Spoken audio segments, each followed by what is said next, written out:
So for me, I was born in, I was gonna say I started like, I guess being born is starting, but I was born in Buffalo, New York, and grew up there. And in my first book, kind of Dan Unmasked, that came out last year, was kind of based on, you know, where I grew up and that sort of thing.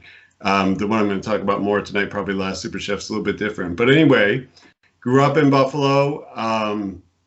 A pretty standard childhood. I'm not going to go through the full details, but you know, I was into sports, growing up, into comic books quite a bit, and went off to college in Connecticut. I went to Yale University for computer science, which I still do today. I'm still in the IT world, and that's what I did for, you know, coming out of college and right up until about 40, so about 20 years or more.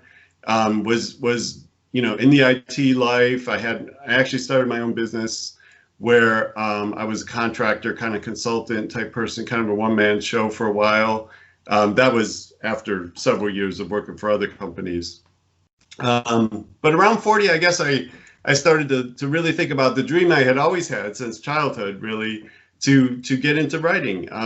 You know, my dad was a math, science, kind of science engineering type guy. And so, you know, when I was going to college, he was really like, you know, you need to get that kind of degree. And honestly, I don't disagree. I love my IT life as well, but I did always, since I was a kid, playing like Dungeons and Dragons and creating characters and taking them through stories in my friend's basement and that kind of thing. I always wanted to like turn those stories like into a book. In fact, I remember telling one of my friends, we were like shooting some hoops in the driveway after we had a Dungeons and Dragons session, and I was just really enamored with the story that the dungeon master at the time, who was my friend's older brother, was creating. And I said, you know, I think someday I'm going to write this whole thing into a book, right? And so it was kind of, it would have been like high fantasy, that sort of thing.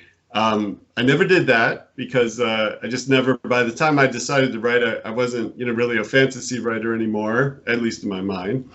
But yeah, when I turned about 40, I said, you know, I always had that dream to write. So I started to just jot some things down, join critique groups a few towns away. And now since then, we've had some here at the local library where I live, you know, pop up. So I'm also in those groups, and just learned a lot. It took me, I guess, 10 years from there. I'm in about a month, I'm going to hit the big 50. So I'm going to turn 50 in about a month. And so it took me 10 years to really get to where I am now, where I'm a published author. So I don't know how many years. It was at least 6 years before I wrote the book, I suppose, that became Dan Unmasked, which was my debut. I think it was my 5th completed novel. So I have 4 trunk novels or under the bed novels, whatever term you use, in the drawer, bottom drawer kind of thing. Use them as a you know, lift up the table kind of thing. But yeah, it was my 5th novel that became the first published novel. And so The Last Super Chef, which is coming out in about a month from when we're talking, is my 6th, I suppose, but my 2nd published novel. So we stopped using that term, you know, I've written 6. We start saying, oh, it's my 2nd novel, as if it's just, that's what creates the impression, I suppose, amongst some folks. It's like, oh yeah, he just wrote 2 books and now he's, well, of course, none of us are, or most none of us are like that. We have many books that we've written before we get to that point. But yeah, so that's me. I suppose that's a little bit about my writing path and where I grew up and went to school and all that. So I'll stop there. Well, it's lots to unpack. And that's the audience knows the deal. You and I talk ahead of the book launch, and this will post, I think, in August after the book launch. Okay. So people probably scratching their head and going, A Quiet Place 2, didn't that come out forever ago? Not for us. It's, right. It's relatively new for us. That's right. So, well, let's start with your journey to become a published author. So it's where you say, I'm doing this. And I know that you had managed to secure not 1 but 2 literary agents. So do you start right off the bat with novel number 1, or what's your process to get that done? Yeah, sure. So No, it took me until, I guess it was the third book. I think it was my third book that I got my first agent with. And at the time I was writing, not kids books yet. I was actually writing for adults, kind of like upmarket, like book club kind of fiction. Just where I thought I was at the time. Actually, when I first started writing, I'm a big Neil Gaiman fan, and I think there was a moment where I thought I was going to be, Neil Gaiman. So I was writing, maybe the first book was, and even the second were kind of like a little bit of urban fantasy, kind of. I mean, they were just kind of flailing attempts, to be honest.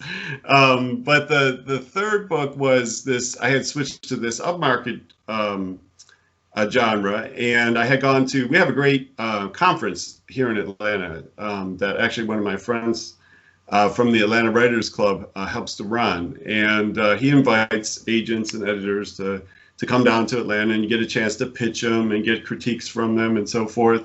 And actually at one of those conferences, I got my first agent with that third book, which was sort of a book clubby upmarket. And so, she tried to find a home for it, obviously. After we edited it a little bit, she tried to find a home for it, and it never found a publishing home. So then I wrote another book, and that one kind of had a lot of bumps, and it would have taken a lot of work to get it to the point where we could even submit it. And I was I think a lot of writers have this sort of crossroads moment, where it's like, okay, what am I going to do now? I had a book. I thought that was going to be my first book, but it didn't sell. I have an agent. And then what happened was another writing friend and I started writing a lot of flash fiction. So we were both at the same point. I think we were both kind of struggling to get published. We had kind of started at a similar time, and I don't know, we were just following each other. And so we started writing a lot of flash fiction short pieces and kind of handing them off to each other and trying to get them published in lit mags. And I wrote one that was a bunch of kids in the outfield. It was a real short piece, obviously flash fiction, under 1,000 words or so. And they were just having this rapport with each other.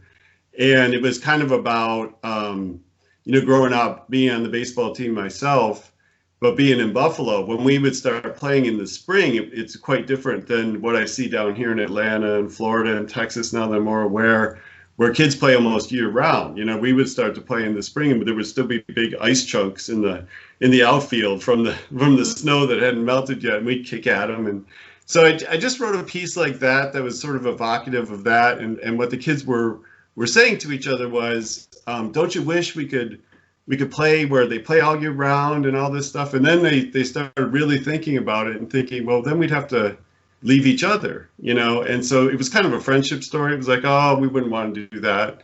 And so, that's, even that description makes it sound longer than it was. It began and it was over before you knew it. But basically the point of saying that is because my partner, when she read it, she said, you have a real voice for like kids this age. You should think about in sports. And of course it was coming from me because it was my experience. So she said, you should think about writing a whole book that way. So I did. I started to write that, and I found that she was right, that I really felt good in that voice and that middle grade. And then I started thinking about all the things I like if I had to name like favorite movies, it's like Super 8, and E.T. and all those kind of, and it was like, you like middle grade. You don't realize you like middle grade, but you like, characters that age, kind of, especially bands of friends trying to accomplish something, that sort of thing. So that's when I realized, I really need to go for this. So I talked to that first agent, and she doesn't do anything in the children's space, right? She doesn't have contact with those editors or so forth. And so she sort of was like, if that's the direction you want to take your career, I'm all for it. It's just I wouldn't be the agent for you. And of course, that's a hard message to hear, because it's like, okay, well, I knew how hard it was to get an agent. It took me years, right? By this time, it's probably 2016. So between starting maybe around 2010 or so and writing all those books and finally spending 2 years or so getting an agent. But I decided it was the right thing to do. So we separated, and then I went back on the query hunt. And this time I found my second agent through just the standard query process, not at a conference like I found that first agent. So my message to writers is just that you can do it both ways. I think sometimes they see the query process and there's all that rejection and all that, not